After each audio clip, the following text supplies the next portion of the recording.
परमहंसवरं परमार्थपतिं परमहंसवरं परमार्थपतिं पतितोद्धरणे कृतवेषजतिं परमहंसवरं परमार्थपतिं पतितोद्धरणे कृतवेषजतिं यतिराजगणैः परिसेव्यपदं प्रणमामि सदा प्रभुपादपदम् यतिराजगणैः परिसेव्यपदं प्रणमामि सदा प्रभुपादपदम्।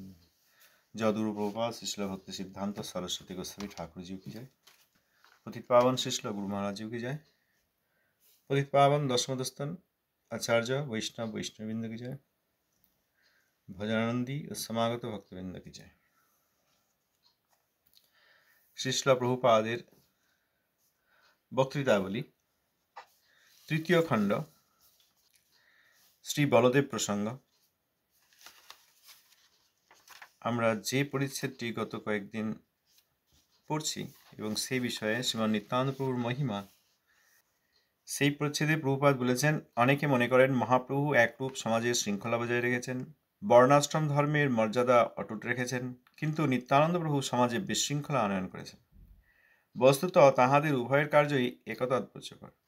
নতুবা মহাপ্রভু নিত্যানন্দ প্রভুকে অত বড় বলতেন না। এই কথাগুলি যিনি বুঝিয়ে দেন তিনি ভগবানের প্রকাশ বিগ্রহ। হৃদ্দেশে সত্যং বিশুদ্ধং শ্রীমদ্ ভাগবত 4.3.23 এই শ্লোকের কথা আলোচিত হলেই আমরা জানতে পারি তিনি কি বস্তু, নিত্যানন্দ প্রভু। সেখানে শ্রী চৈতন্য ভাগবতে আমরা গতকাল শুনেছি যে নিতাই বললেন গৌরসুন্দরকে যে তুমি আমাকে দণ্ড ধারণ করিয়েছ, আবার তুমি সেই দণ্ড ঘুচিয়ে দিয়েছ। আমি এখন দণ্ড নয়, তার খাড়ু বেত্র বংশী সিংহা ছান্দ দড়ি ইত্যাদি ধরি আমি মুনিধর্ম পরিত্যাগ করেছি। মুনিধর্ম ছাড়িয়ে আমাকে যা করেছ তাতে ব্যবহারী জন অর্থাৎ এই সাধারণ জগতের লোক আমাকে হাস্য করে। সাধারণ জগতের লোক, বদ্ধ জীব, যারা স্বরূপত শ্রী কারণোদকশায়ী বিষ্ণুর বিভিন্নাংশ, সেই জীব কারণোদকশায়ী যাঁর কলা, সেই শ্রীমান নিত্যানন্দ প্রভুকে হাস্য করছে। এই বড় আশ্চর্য। অতএব জগতের লোক কি করে?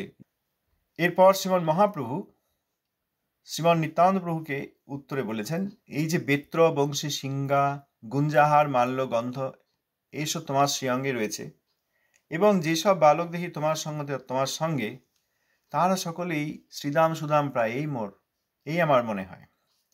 বৃন্দাবন ক্রীড়াতে যতেক সব বালকগণ শিশুগণ তোমার সঙ্গেই রয়েছে এই আমার মনে হয়।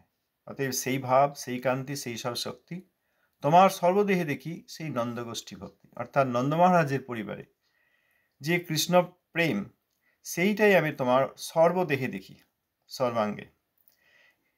এই কথা শ্রী চৈতন্য ভাগবতে অন্তখণ্ডে 7ম অধ্যায়ে লিখিত আছে। এরপর আমরা গতকালেও পড়েছি শ্রী চৈতন্য ভাগবতের অন্তখণ্ডের 2য় অধ্যায়ে শ্রী গৌরসুন্দর নিত্যানন্দ প্রভু সম্বন্ধে খুব সাবধান করে বলে দিয়েছেন যে আমার দেহের চেয়েও নিত্যানন্দ দেহ বড়। নিত্যানন্দ প্রভুর দেহ বড়, নিত্যানন্দ প্রভুকে বড় করেছেন নিজের চেয়েও। সত্য সত্য এই আমি দৃঢ় অর্থাৎ খুব দৃঢ়ভাবে আমি সবাইকে বলে দিলাম। নিতায়ের স্থানে যার অপরাধ হবে আমার দোষ নাই। সব প্রকার ভক্তির আচরণ করলেও, সাধনাদি করলেও প্রেম ভক্তিতে তার বাদ হবে, অর্থাৎ সে কিছুতেই প্রেম ভক্তি লাভ করবে না। নিত্যানন্দের প্রতি অধিক কি তিলেক মানে খুব সামান্য পরিমাণও যার বিদ্বেষ থাকে, সে ভক্ত হলেও আমার প্রিয় নয়। এর পরবর্তী অংশ শ্রী চৈতন্য ভাগবতে অন্তখণ্ডে 6ষ্ঠ অধ্যায়ে শ্রীমান মহাপ্রভুর সহাধ্যায়ী অর্থাৎ একসঙ্গে পড়তেন, শ্রীমান মহাপ্রভুর সঙ্গে একসঙ্গে পড়াশোনা করতেন, এইরকম একজন বিপ্র যার মহাপ্রভুর প্রতি শ্রদ্ধা আছে, সেরকম একজন বিপ্র অক্ষজ নেত্রে অর্থাৎ এই বাহ্যিক অভিজ্ঞতার দ্বারা শ্রীমান নিত্যানন্দ প্রভুর বিলাস আচরণ এইটা দেখে তার হৃদয়ে কিছু সন্দেহ উৎপন্ন হয়, সন্দিগ্ধ হৃদয়ে, এবং সেই সম্বন্ধে প্রশ্ন করেছিলেন যে প্রভু আমার এরকম অপরাধ নেবেন না, কিন্তু নিত্যানন্দ প্রভুর খুব সুনাম শুনেছি, অথচ তাঁর এইরকম বিলাস আচরণ দেখে আমার কিছু সন্দেহ উপস্থিত হয়েছে। এই প্রশ্ন করলে মহাপ্রভু উত্তর দিয়েছিলেন, শুনো বিপ্র, মহা অধিকারী যেবা হয়, তবে তান দোষ গুণ কিছু না জন্ময়। পদ্মপত্রে যেন কভু নাহি লাগে জল, এই মত নিত্যানন্দ স্বরূপ নির্মল। রুদ্র বিনে অন্যে যদি করে বিষ পান, সর্বথায় মরে সর্বপুরাণ প্রমাণ। গর্হিত করয়ে যদি মহা অধিকারী, নিন্দার কি দায় তারে হাসিলেই মরে। শ্রীমান মহাপ্রভু বললেন, কিছু শ্লোক এখানে উদ্ধৃত করা আছে। সম্পূর্ণটা যদি দেখতে চান তাহলে যে কেউ শ্রীচৈতন্য ভাগবতের অন্তখণ্ড 6ষ্ঠ অধ্যায় দেখতে পাবেন। এখানে মহাপ্রভু বলেন, অহে বিপ্র শোনো, যিনি মহা অধিকারী হন তার দোষ গুণ কিছু হয় না। নিত্যানন্দ প্রভু মহা অধিকারী, অবশ্যই তিনি বলরাম, ব্রজের বলরাম, স্বয়ং ব্রজের বলরাম, অতএব তিনি তো মহা অধিকারী হবেনি। এমনি যারা মহা অধিকারী হন তাদের কোনো দোষ গুণ কিছু হয় না। এইখানে আবার সাবধান, অনেক সহজিয়ার দল, কর্তাবাজার দল, তারা এইসব শ্লোককে উদ্ধৃত করে বলে যে আমি গুরু, আমি মহা অধিকারী, অতএব আমার কোনো চর্চা করা যাবে না, আমার কোনো দোষ গুণ নেই। এটা তারা ঢাল হিসেবে ব্যবহার করেন। সহজিয়াদের এই এক মহাবুদ্ধি। শাস্ত্রের এই সমস্ত সংবাদ তাদের কাছেও আছে, এইগুলিকে তারা নিজেদের সুবিধায় লাগায়। মহা অধিকারী হতে হবে। ওখানে উদাহরণ দিয়েছেন রুদ্র অর্থাৎ শিবজি। আমাদের মধ্যে কেউ শিবজি নেই। সদাশিব ভগবানের পরম প্রিয় ভক্ত, এরকম কেউ নেই।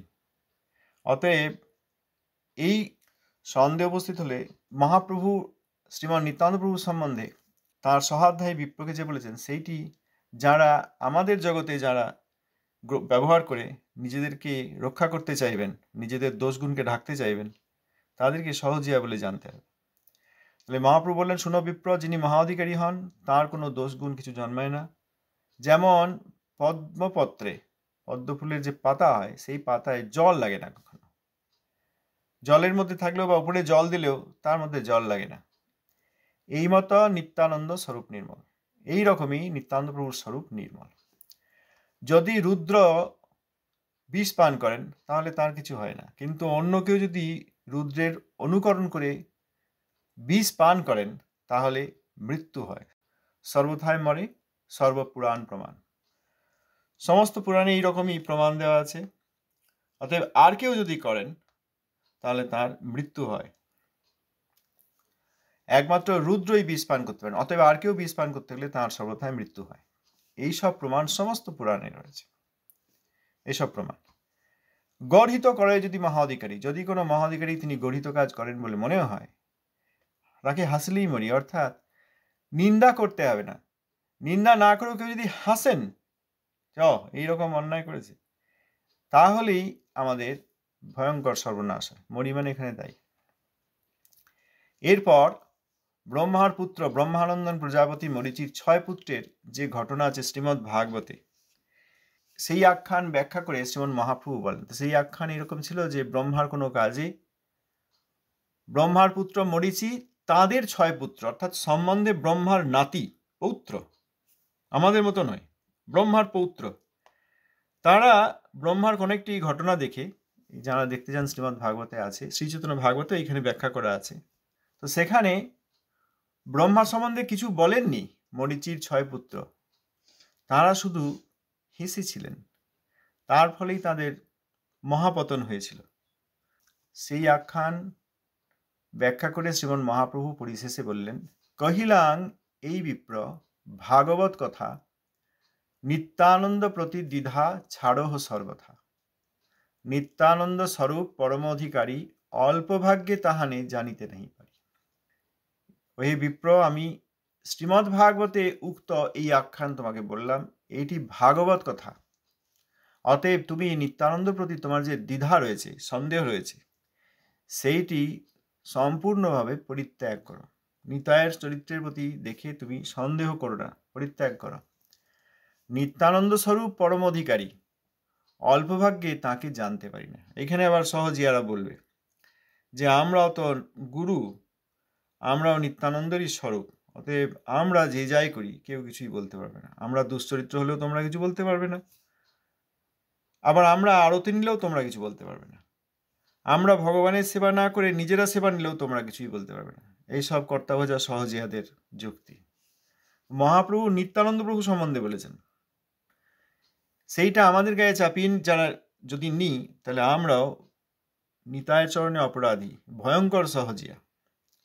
আমাদেরও সেই সব ব্যক্তিদেরকে পরিত্যাগ করতে হবে।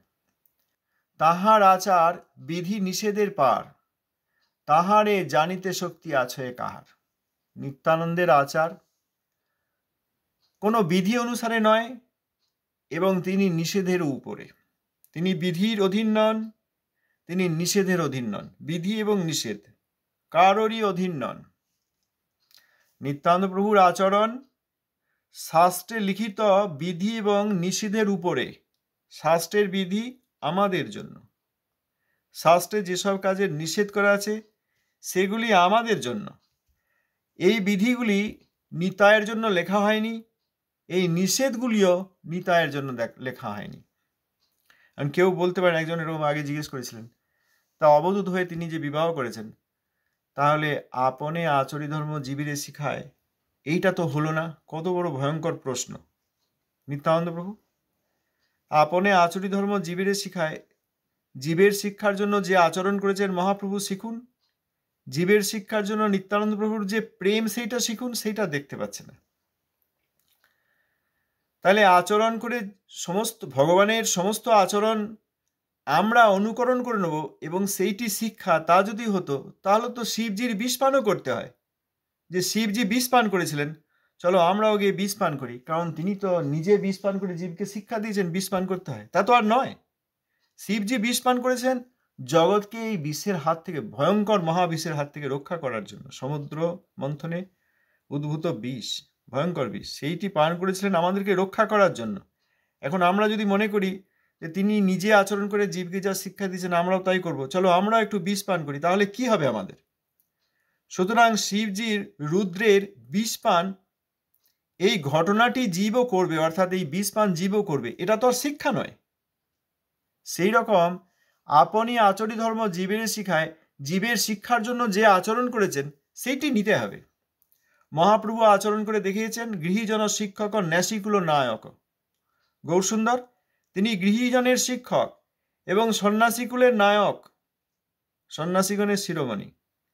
এইটি জীবকে শিক্ষা দিয়েছেন। যদি গৃহস্থ হয়ে কেউ হরিভজন করেন কিভাবে করবেন, আর যদি ত্যাগ করে কেউ হরিভজন করেন কিভাবে করবেন। এই হচ্ছেন গৃহীজন শিক্ষক ও ন্যাসিকুল নায়ক গৌরসুন্দর। আর নিত্যানন্দ প্রভুর যে শিক্ষা, সেইটি জীব অনুকরণ করবে বলে নয়। নিত্যানন্দ প্রভুর যে স্বাভাবিক প্রেম, বলরামের যে প্রেম কৃষ্ণের প্রতি, এর আগে আমরা শুনলাম কায়মনো বাক্যে বলরাম কৃষ্ণের সেবা করেন, কারণ তিনি সেবক ভগবান। তিনিও ভগবান, কৃষ্ণেরই আরেক রূপ, কিন্তু সেবক ভগবান। তিনি কিভাবে কৃষ্ণকে সেবা করেন, তার অনুগত জনের অনুগত হয়ে দাসানুদাস হয়ে আমরা যদি গ্রহণ করতে পারি, তবে আমাদের মঙ্গল হবে। অতএব আপনি আচরি ধর্ম জীবের শিখায় হলো কি করে, এটি একটি মহা অপরাধজনক প্রশ্ন। এবং প্রশ্ন করেছেন যখন উত্তর দিতে হবে, বুঝিয়ে দিতে হবে কেন। সেই জন্য জীবের জন্য যে আচরণের শিক্ষা দিচ্ছেন সেটি তো আমরা করছি না।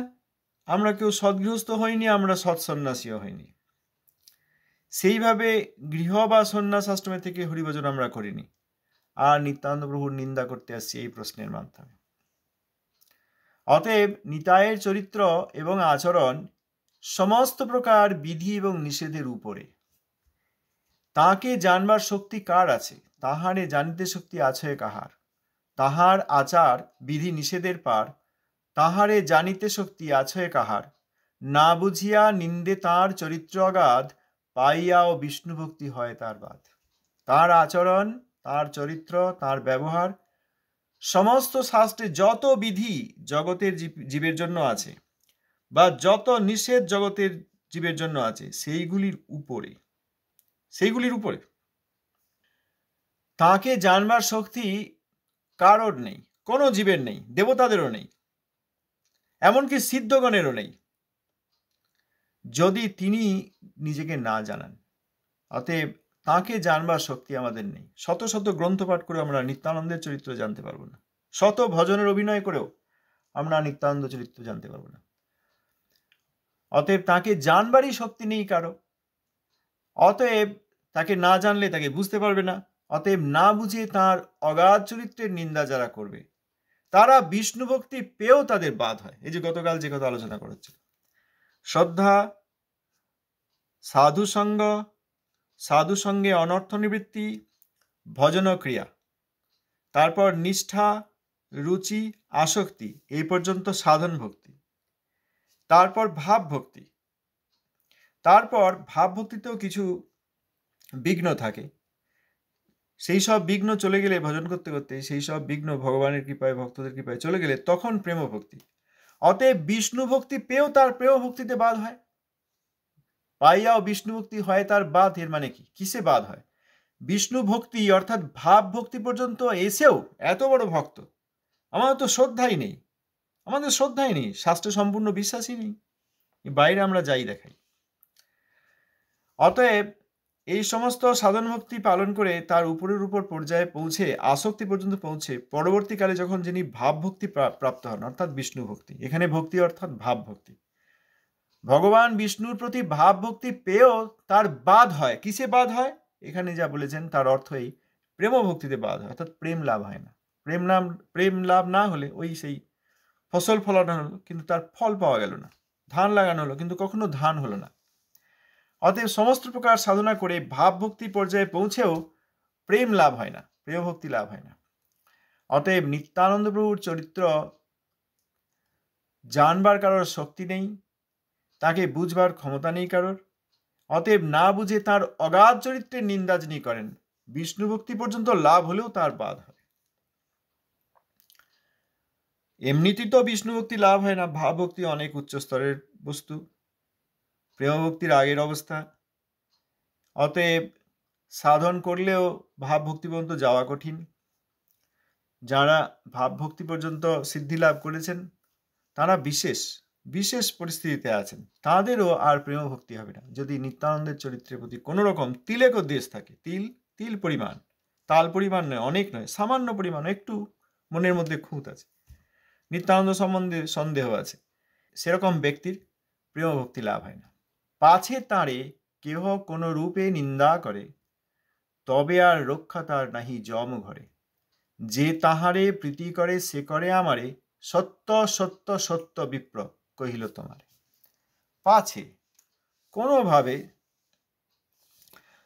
পাছে যদি কেউ কোনো রূপে নিত্যানন্দের নিন্দা করে, যদি কেউ কোনো রূপে নিত্যানন্দের নিন্দা করে তবে তার রক্ষা নেই। তার ঠাঁই হয় কোথায়? জম ঘরে, নরক হয় তার।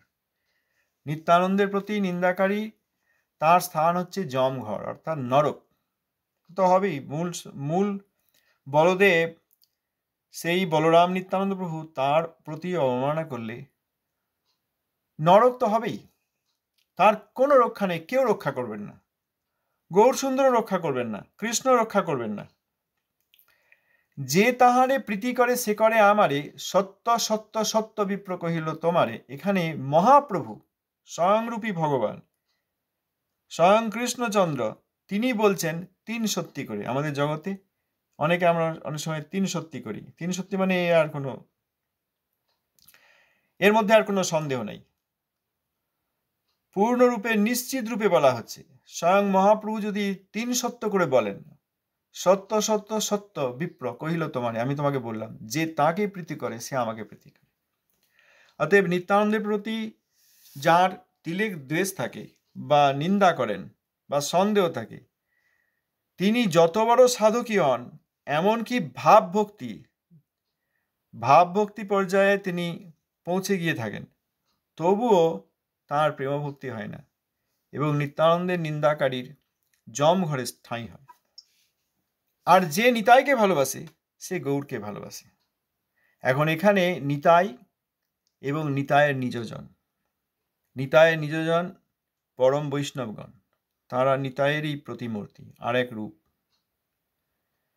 নিতাইয়ের আরেক রূপ। যারা শুদ্ধ ভক্ত, আমার পছন্দের গুরু, আমার পছন্দের প্রচারক বা আমার মনে হয় ইনি বৈষ্ণব, তাদেরকে বলা হয় নাই শুদ্ধ ভক্ত।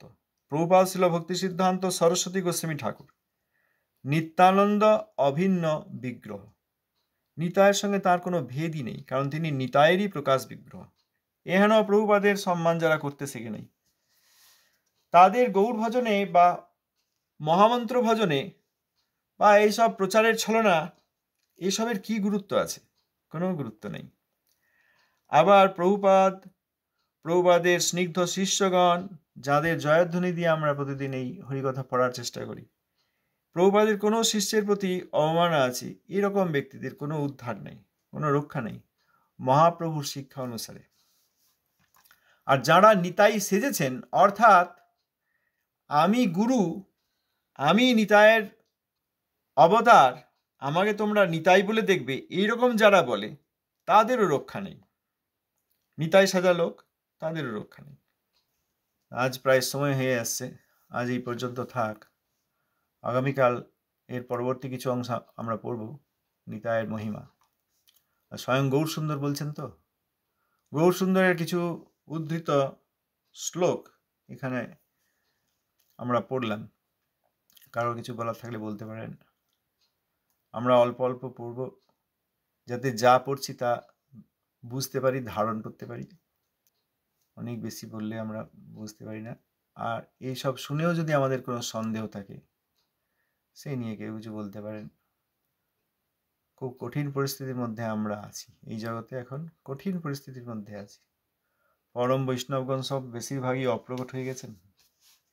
100 বছর আগে স্বয়ং প্রভুপাদ সাক্ষাতে ছিলেন, এখন অপ্রকটে আছেন। 50-60 বছর, 40 বছর, এমনকি 20 বছর আগেও প্রভুপাদের কোনো কোনো গণ প্রকট ছিলেন, এখন তারা সব অপ্রকট হয়ে গেছেন। এখনো কোনো কোনো ভজনানন্দী আছেন, প্রভুপাদের প্রশিষ্য বা এরকম। আর বাদ বাকি সব এই কলির দূত আর বৈষ্ণব নিন্দাকারীতে ভরে গিয়েছে। প্রভুপাদের শিষ্য, প্রভুপাদের দর্শন পেয়েছেন, আমরা হায়ার আর কি বুঝতে পারি না। প্রভুপাদের পর তার শিষ্যগণ, প্রভুপাদের শিষ্যগণের পর তার প্রশিষ্যগণ, এই আমরা বুঝতে পারি না। আমরা সবই এক থালায়, এক লেভেলে, এক স্তরে রাখার চেষ্টা করি। উনিও বৈষ্ণব, ইনিও বৈষ্ণব, উনিও আচার্য, ইনিও আচার্য, এরকম সব আমাদের ধারণা। এখনকার ব্যক্তিরা সব শুদ্ধ ভক্তি দেখেনি নেই, বেশিরভাগ। শুদ্ধ ভক্তি দেখবেন কোথা থেকে? শুদ্ধ ভক্তের আচরণে শুদ্ধ ভক্তি দেখা যাবে, দেখেনি নেই। তাই এরকম পরিস্থিতি। কেউ কিছু বলবেন? ধন্যবাদ, প্রণাম।